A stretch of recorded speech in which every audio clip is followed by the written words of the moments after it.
De regreso, queridos amigos, en su programa Frente a Frente, la referencia informativa y de opinión de cada mañana. Emitimos por aquí, por Mira TV, pero tenemos la posibilidad de vernos en cualquier parte del mundo a través de nuestras plataformas multimedia.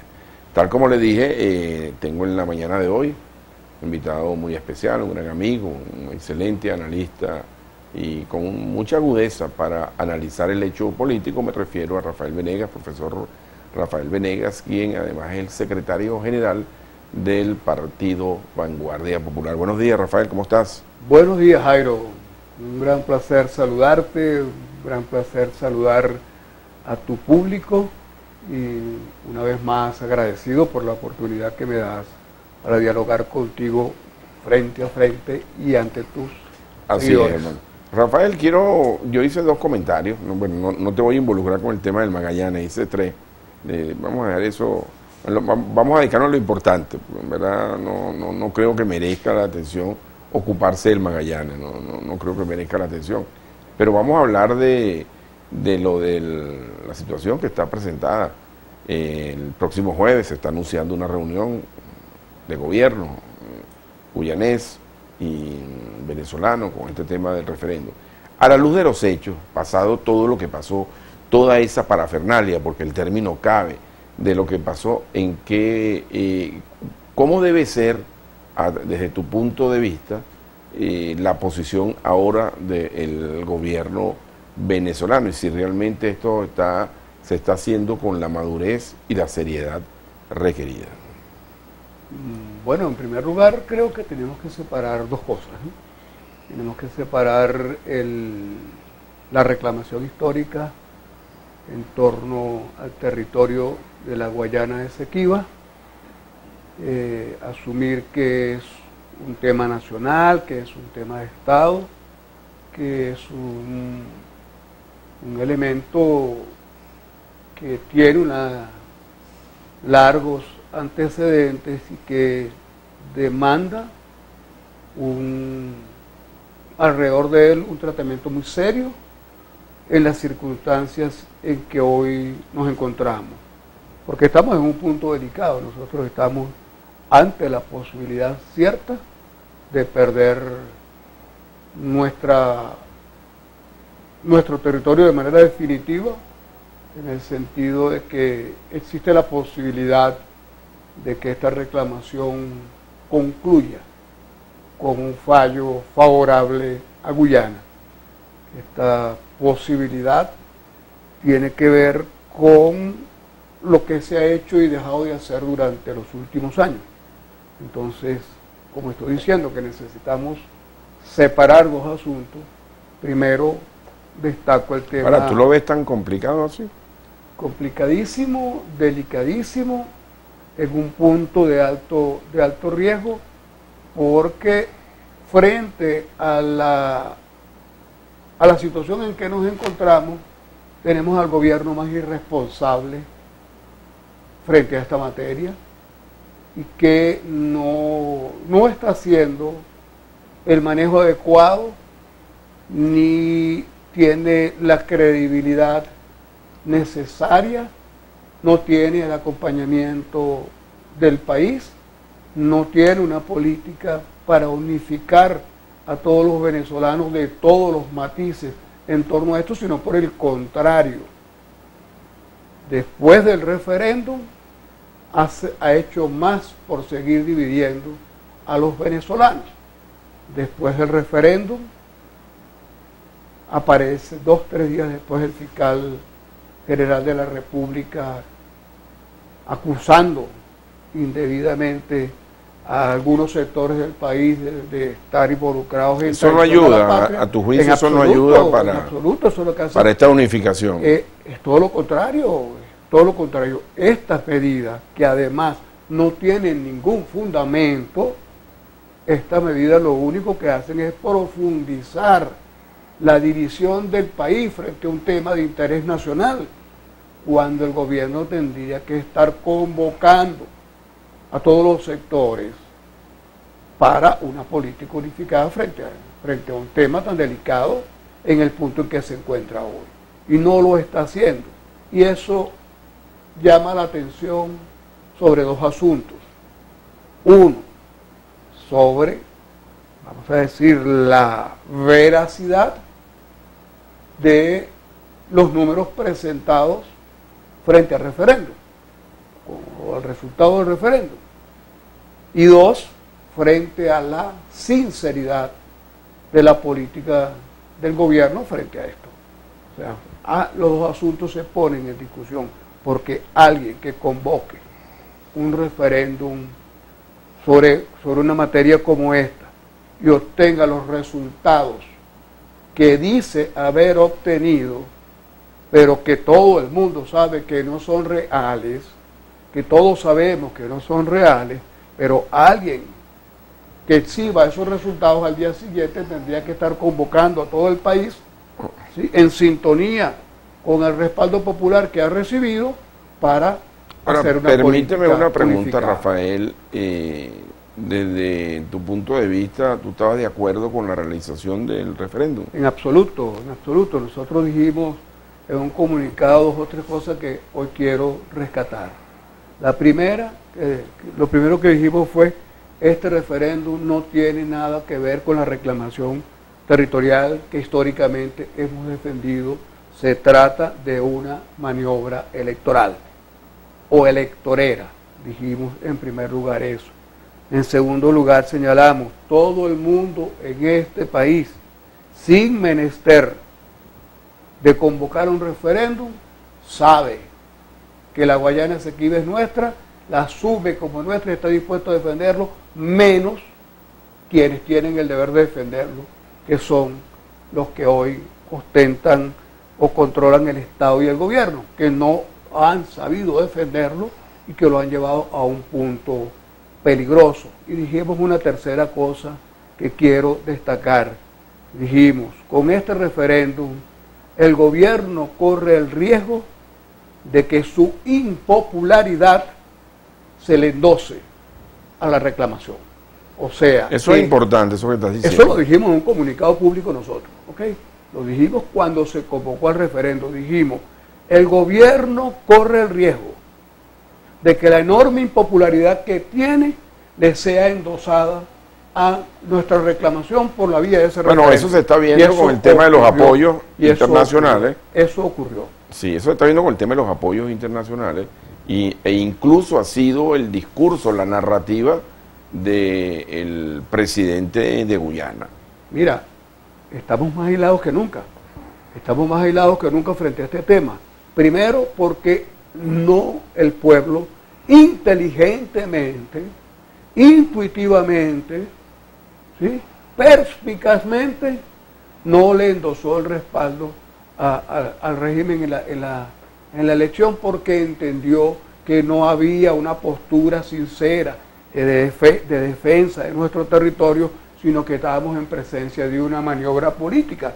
La gente lo entendió, y un país que mayoritariamente rechaza a este gobierno, que lo rechaza en el orden del 85% de los venezolanos, y ese es casi todo el país, ese es 8.5% de cada 10 venezolanos que lo rechazan, el pueblo lo rechazó. Pero si por una parte no cuenta con el respaldo interno, si además no tiene una política para unificar al país, sino que está persiguiendo a los sectores de oposición, les está pasando facturas, también en el terreno internacional nos hemos quedado aislados, porque los aliados del gobierno, ¿no?, los aliados tradicionales del gobierno, que son Cuba, Rusia, China, están del lado de Guyana. Brasil está del lado de Guyana. Todos esos sectores están del lado de Guyana, y Venezuela está hoy aislado internacionalmente, el gobierno específicamente aislado internacionalmente y sin respaldo interno, sin respaldo del pueblo y sin respaldo de los sectores políticos en una reclamación tan importante como esta. Ahora, ¿eres optimista con relación a una reunión del próximo jueves, si se concreta? Celebro que se realice, me parece importante que se realice. No cifro mayores esperanzas en eso, y te voy a decir por qué. ¿Por qué no cifro esperanza? Porque no estamos en presencia de una política de Estado asociada genuinamente a la defensa de los intereses históricos de Venezuela sobre el territorio Esequibo, sino frente a una jugada electoral. Claro que es una jugada, vamos a decir, multipropósito. Es una jugada en la cual, si como consecuencia de ladrar duro, que es lo que está haciendo el gobierno ahorita, de jugar duro, ¿no?, en este terreno, lograra algún resultado en una negociación directa, pues se estaría notando un triunfo que el país además reconocería y aplaudiría. No soy muy optimista de que eso sea así, porque la vía de la conversación bilateral está agotada y ya eso es una de las razones por las cuales nosotros rechazamos el referéndum del 3 de diciembre, que nosotros dijimos se está engañando deliberadamente a la gente.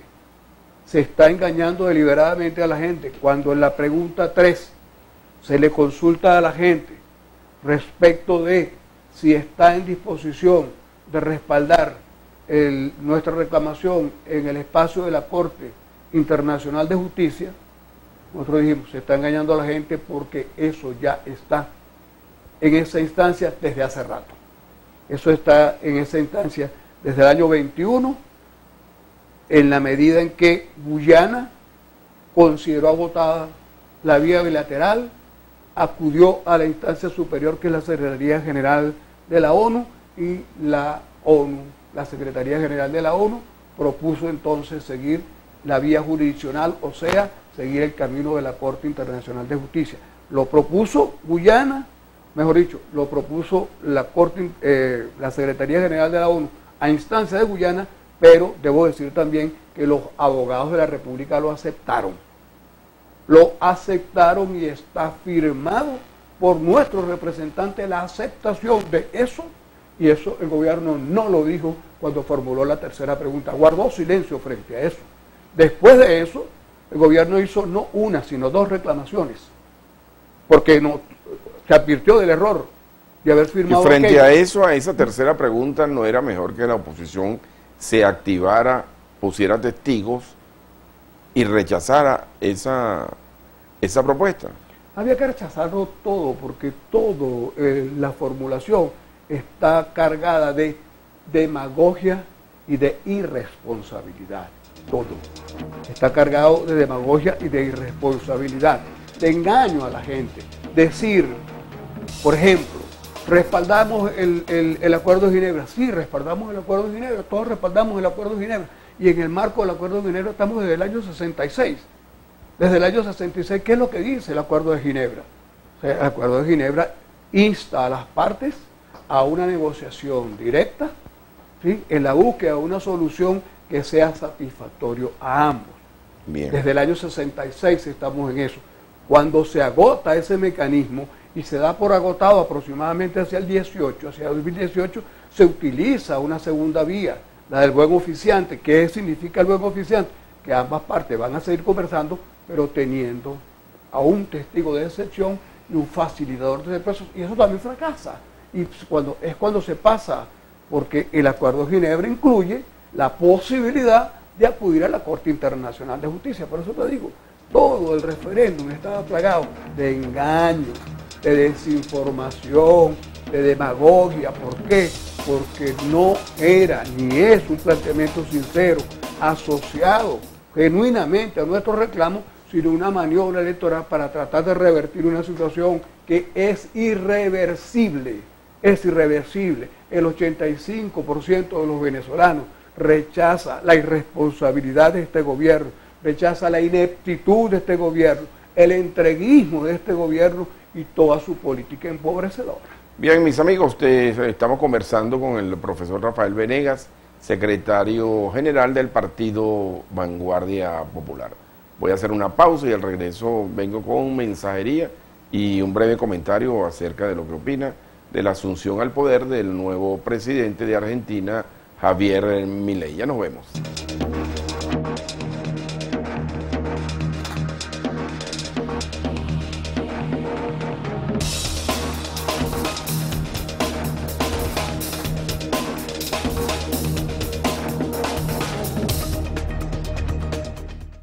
Ya de regreso, queridos amigos, en su programa Frente a Frente, la referencia informativa y de opinión de cada mañana, por supuesto a través de la pantalla de Mira TV, Canal 9 de Inter, conversando hoy día, como dicen los chilenos, con Rafael Venegas, secretario general del partido Vanguardia Popular.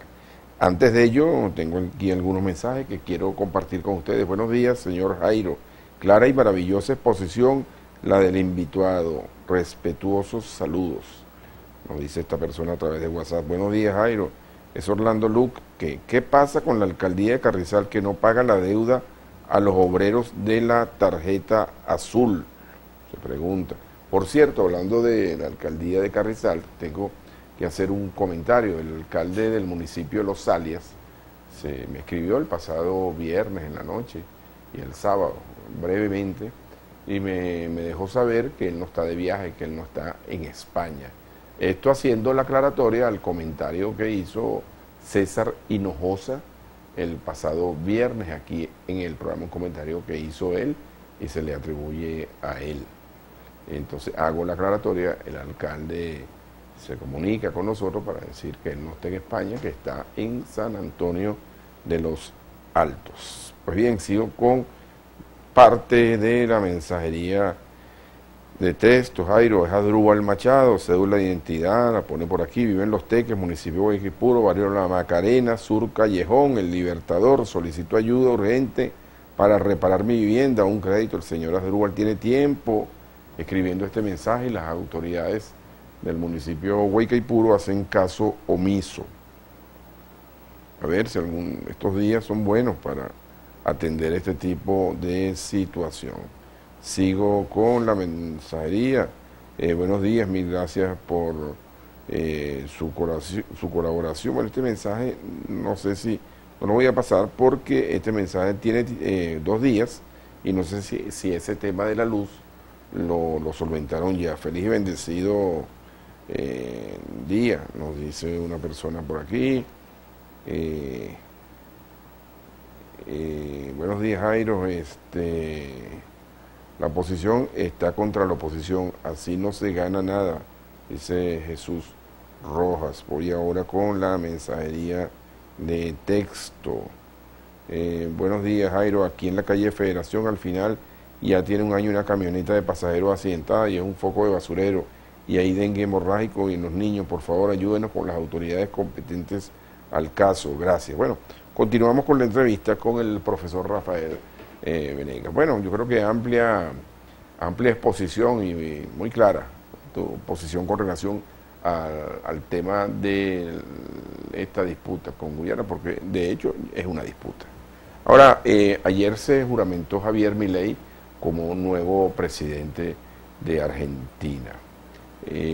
Dijo, acabo de leer, por cierto, un tuit, que si él no toma unas medidas urgentes, me recuerda mucho, por supuesto, salvando la distancia en la formación política y de muchas otras cosas, me recuerda mucho el discurso de Javier Milei de hoy al discurso de Luis Herrera Campins de ayer. Yo me recuerdo que era mi primer año en la Universidad Católica Andrés Bello, estábamos celebrando y conociéndonos y oímos el discurso presidencial del presidente Herrera. Dijo 2 cosas: hoy recibo una Venezuela hipotecada, y dijo que tenía que hacer unos ajustes severos y llamó a la austeridad. En el caso de Milei, está diciendo que si ya le dijo a la gente que tiene que hablarle claro, en vez de hablarle con mentiras piadosas, que tiene que tomar decisiones urgentes, que hay que hacer grandes ajustes y que si no los hace, Argentina va a caer en la catástrofe de Venezuela. ¿Qué opinas? Bueno, y si eres optimista con la asunción al poder de esta figura que insurgió producto de la debacle y el deterioro de los partidos políticos, ¿no? Y del liderazgo mismo. Una gran paradoja, porque por una parte Milei es el resultado del fracaso de largos años del liderazgo tradicional e histórico de Argentina, encabezado fundamentalmente por el peronismo en todos sus matices, ¿sí? En todos sus matices, y por el Partido Radical. El fracaso de estos partidos, el agotamiento de esos liderazgos, el agotamiento de sus proyectos políticos y su aislamiento con respecto de la gente, sus corruptelas, etcétera, son las que han producido el fenómeno Milei. Digamos que aquellos vientos han traído estas tempestades. Lamentable, porque hemos visto por el discurso que representa, él a sí mismo no tiene problemas en llamarse ultraliberal, ultraconservador.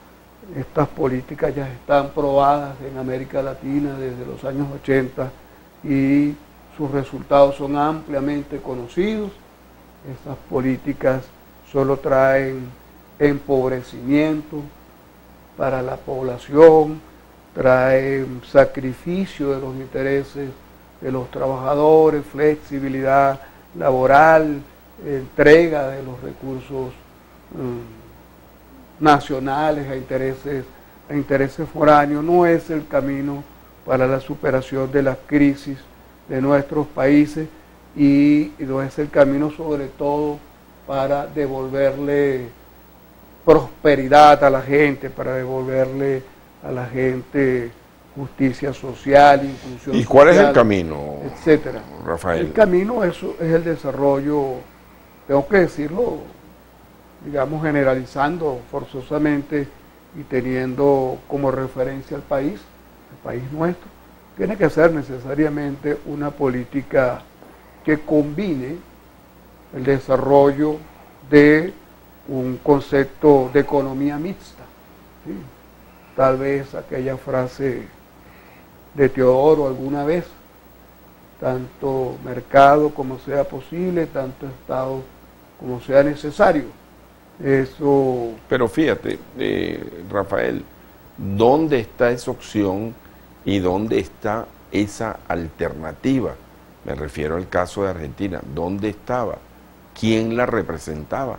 No, es que por eso te hablaba de una paradoja y por eso te decía que en la medida en que los partidos, los liderazgos tradicionales, históricos de Argentina, se agotaron y se agotaron porque se les agotó su proyecto, porque se corrompieron y porque se aislaron de la gente.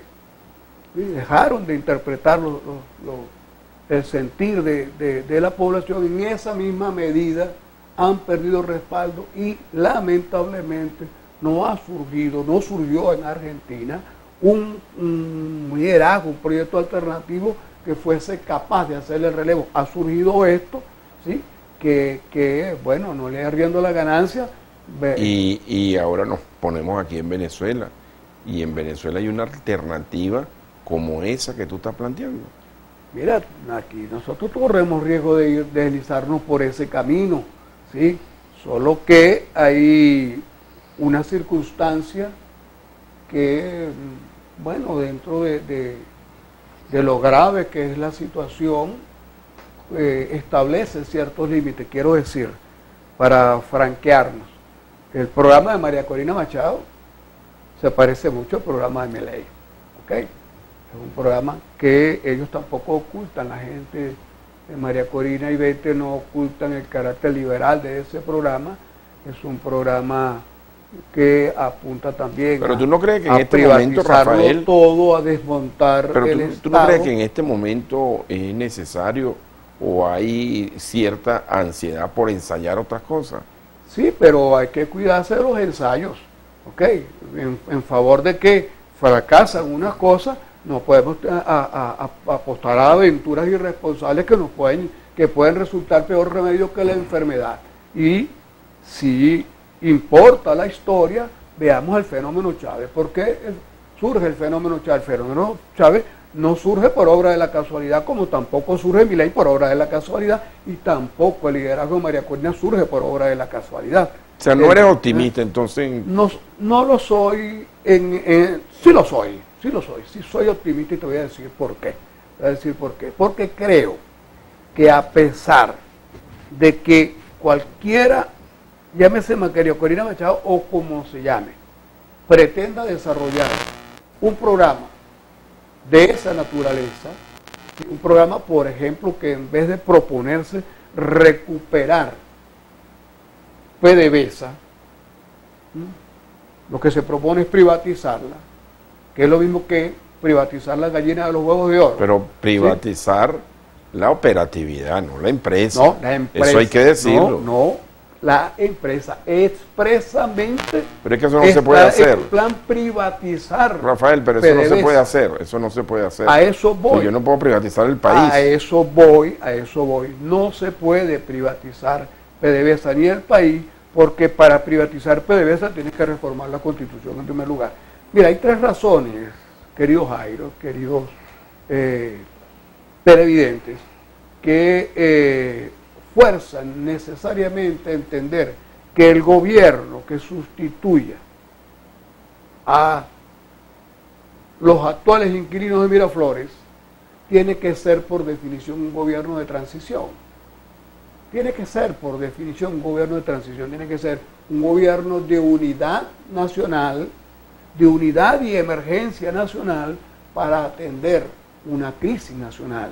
Si es un gobierno de unidad, ¿sí?, y de transición, su marco más general tiene que ser la Constitución, y la Constitución impide la privatización de PDVSA. El que quiera privatizar PDVSA primero tiene que reformar la Constitución, y para reformar la Constitución necesita una mayoría calificada en la Asamblea Nacional que hoy no la tiene, El que gane la elección de 2024, sea Jairo Cuba, sea María Corina Machado, sea Rafael Venegas, el que gane la elección de 2024, al día siguiente de la elección tendrá en la Asamblea Nacional a Jorge Rodríguez, el presidente, y a una inmensa mayoría oficialista. Bien, tendrá al Tribunal Supremo, que hoy conocemos, y así sucesivamente. Tendrá una constitución y requerirá, discúlpame Jairo, 2 condiciones para gobernar: paz social y estabilidad política. ¿Y tú crees que eso va a ser así? ¿Tú crees que las elecciones van a ir separadas o van a ir, va a haber una mega elección? Me lo respondes al regreso de esta pausa. Una breve pausa, queridos amigos, y ya estamos de nuevo juntos en Frente a Frente.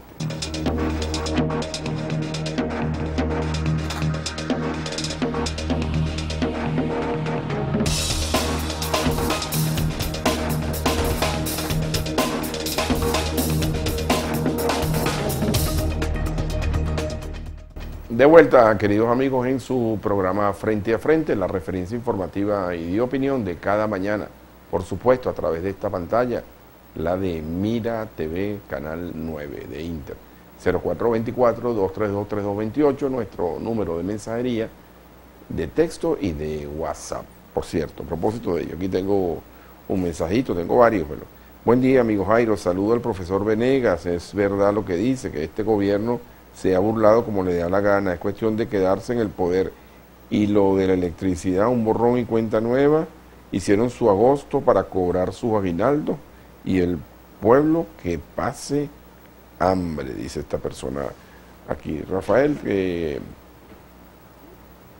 cuando tú hablas de que el nuevo gobierno va a tener de presidente de la Asamblea a Jorge Rodríguez y los mismos poderes llamados autónomos, aunque la conducta de esos poderes hagan un gran esfuerzo para no ser autónomos, porque es la verdad, hay que decirlo, ¿verdad? Cumplen órdenes y eso, eso es grave en un ejercicio. El esfuerzo que hacen es por tratar de disimular. Sí, pero al final, como decía que por ahí, en absoluto son autónomos. Por más que se tongonee, ¿no? Entonces, siempre se le ve el tramojo. Así es. Ahora fíjate, este caso, cuando tú hablas de que el nuevo gobierno, bueno, Milei la tiene difícil con una Cámara en contra, ¿no? El nuevo gobierno, dices tú, que asumiría con una Asamblea Nacional de oposición, de oposición al gobierno, si es que cambian las cosas. Correcto. En manos de Jorge Rodríguez. Ahora, no te has pasado por la posibilidad, porque nadie sabe si estas elecciones van a ir de manera separada o conjunta. Quisiera decir 2 cosas. Primero, permíteme brevemente, antes de responder, como para que no queden dudas a propósito de las observaciones o los comentarios críticos que hemos tenido con respecto a María Corina y su programa, decir lo siguiente: nosotros somos parte del movimiento opositor y apostamos a una amplia unidad de todo el movimiento opositor para reconocer a María Corina como candidata. Que asumimos que ella es una posibilidad entre las que están planteadas, aunque tiene la limitación de un veto que pesa contra la posibilidad de serlo. Creemos en un gobierno de unidad nacional, y un gobierno de unidad nacional tiene que estar sustentado en un programa de unidad nacional y en una candidatura de unidad nacional. Pensamos que la primaria constituye un paso importante en ese camino, pero no suficiente, que hay que ir al encuentro de otros sectores para reunir a esta amplia mayoría que constituye el 80-85% de los venezolanos y presentarle una opción electoral a los venezolanos.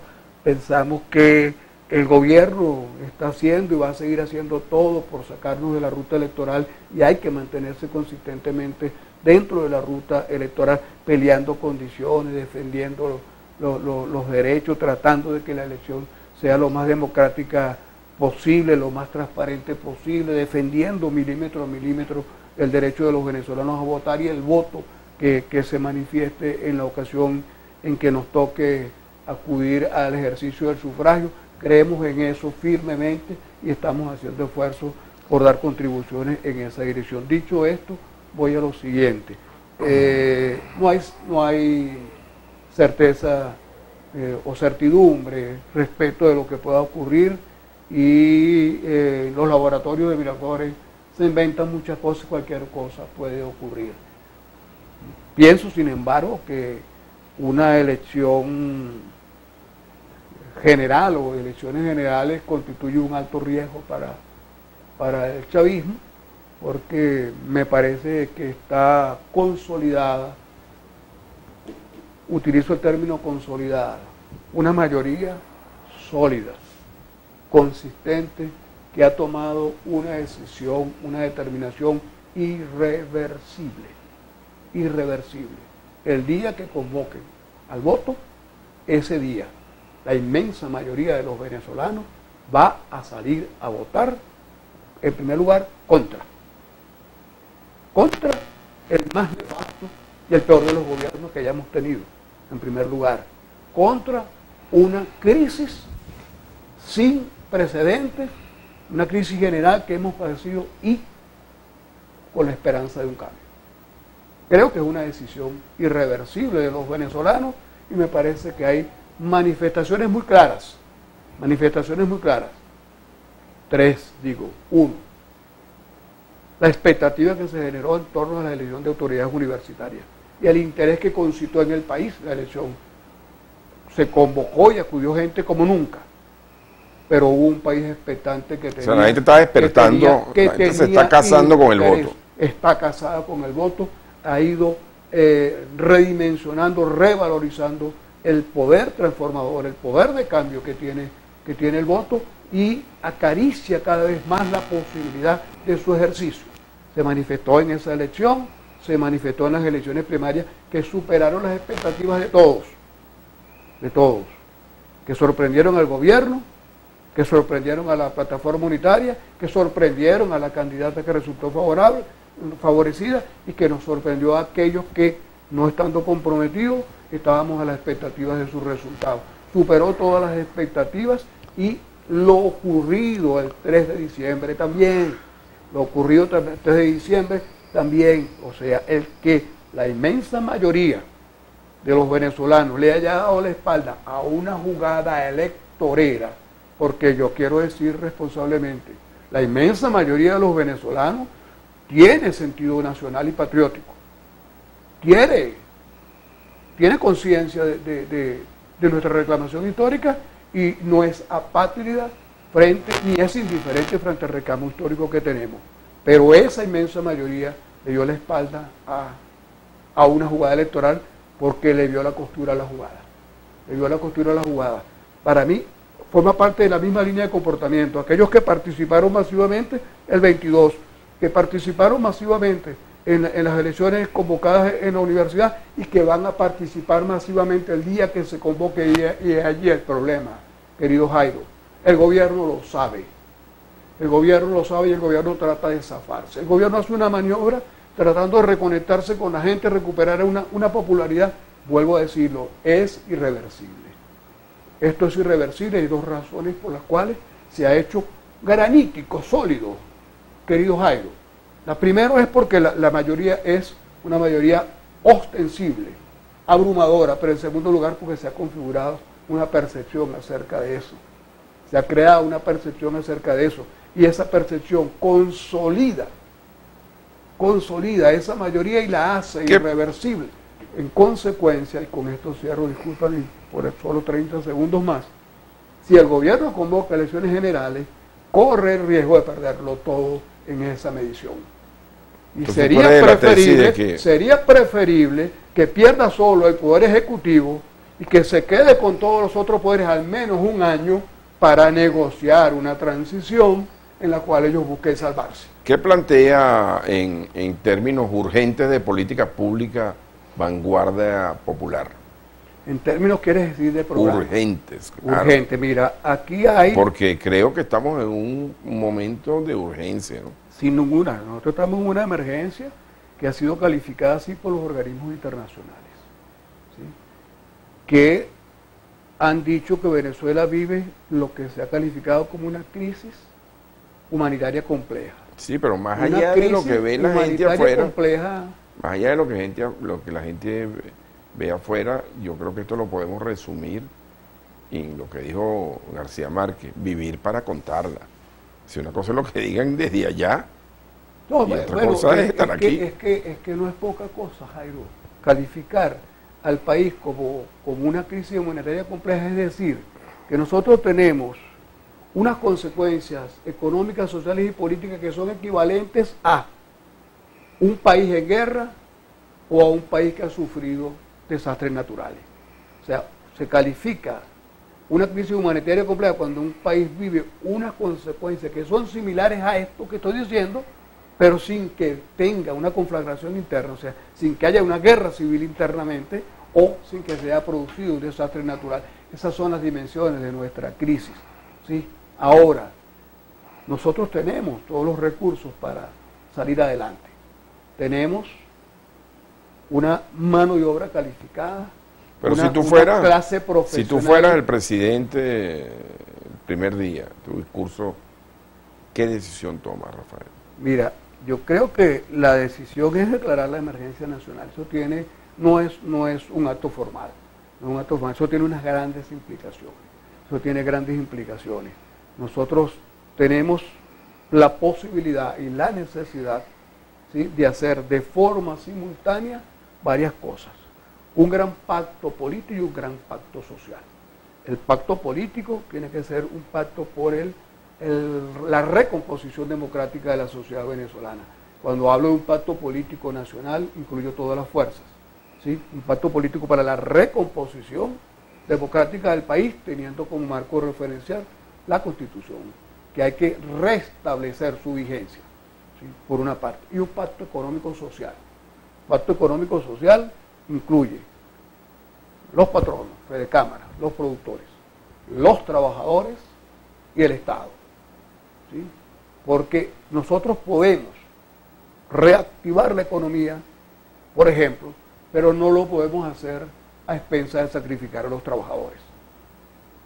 Al contrario, si nosotros restablecemos el poder adquisitivo del salario, ¿sí?, si nosotros restablecemos, pero ¿cómo lo hace la capacidad? Porque uno lo dice, ¿cómo lo haces? Mira, hay recursos para esto, Hay dos economistas. ¿Y por qué el gobierno no lo hace? Porque es una política de Estado no hacerlo, Fíjate tú que el discurso durante todo este tiempo, para no aumentar el salario mínimo que está en 130 bolívares, o sea, menos de $4 diarios, mensuales, menos de $4 mensuales, es que no hay recursos. Pero convocaron un referéndum y el gasto fue 1.000 millonarios. 1.000 millonarios fue el gasto. ¿De dónde salieron los recursos? Dinero inorgánico. No todo es dinero inorgánico. No todo es dinero inorgánico. Ciertamente hay una parte importante del dinero orgánico porque el gobierno está financiando déficit con la maquinita del Banco Central. Eso es verdad. Pero también es cierto que ha habido una leve recuperación de la producción petrolera, ¿sí? Y que como consecuencia ya la producción petrolera está promediando 800.000 barriles diarios. Y eso es vergonzoso, porque nosotros llegamos a producir 3 millones, pero tome en cuenta que eso estaba en medio millón hace poco. Sí. 400, 500.000 barriles. ¿No? Ha habido un incremento de la producción y de los precios petroleros. Y además, ¿no? tienen Lo cual significa, recuperaste un cliente. Correcto. Sí, que era el principal, se me salió el margariteño, el principal socio comercial de Venezuela. Así es. Pero además de eso, el gobierno no oculta el éxito, porque si ha sido en algo exitoso es en meterle la mano en el bolsillo a los venezolanos, ¿no? Los éxitos de la recaudación fiscal. Hay una caja negra que se llama el arco minero, ¿no? Donde se produce una determinada cantidad de oro que nadie sabe cuánto es, pero se está produciendo una cantidad importante de oro, ¿sí? Que se saca por los caminos verdes hacia Turquía, y de Turquía llegan aviones con efectivo. ¿De dónde salen los dólares que circulan en el mercado nacional? Eso no viene de Estados Unidos. ¿Tienes pruebas de eso? Eso no es viene. decir, no te voy a exigir pruebas tangibles. El Díaz Brusual decía que lo axiomático no tiene pruebas. Por eso es axioma, porque es una afirmación que no requiere demostración, pero yo no estoy hablando en términos axiomáticos. Okay. No estoy hablando en términos axiomáticos, no pretendo una cosa como esa, ¿no? Estoy señalando datos que los principales economistas del país manejan, ¿no? Para dar explicación a esto que ocurre en el país. Hay una economía negra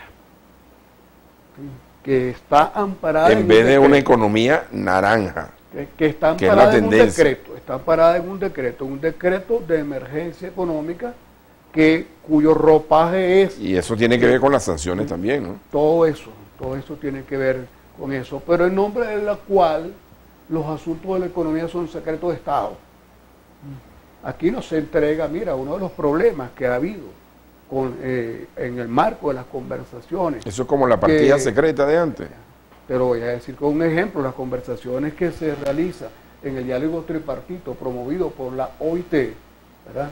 Con presencia del Estado, patronos y fuerzas sindicales, las que el gobierno quiere, por cierto, porque veta a los que les da la gana, ¿sí? Y excluye centrales sindicales como la CUTV o como la ahora mismo no recuerdo el nombre, okay.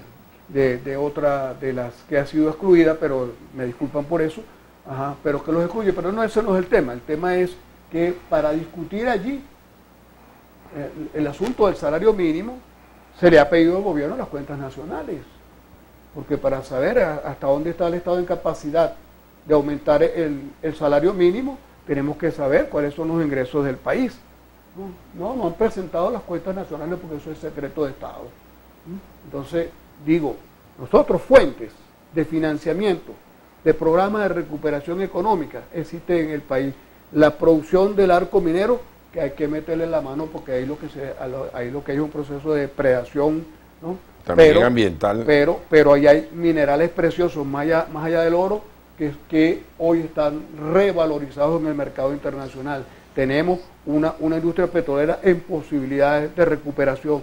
Tenemos los ingresos que se producen por recaudación fiscal. Nosotros tenemos incluso tenemos dinero del país en el exterior que hay que recuperar también, que hay que normalizar y quedaría, mira, las expectativas para el año 2024 de ingresos fiscales están bordeando los 30.000 millones de dólares y con eso se puede incrementar los salarios, aumentar la capacidad adquisitiva de los sueldos y salarios de los trabajadores y por esa vía estimular el mercado interno para que haya un proceso de reactivación económica. Eso es parte de una política distinta a lo ultraliberal que proponen otros.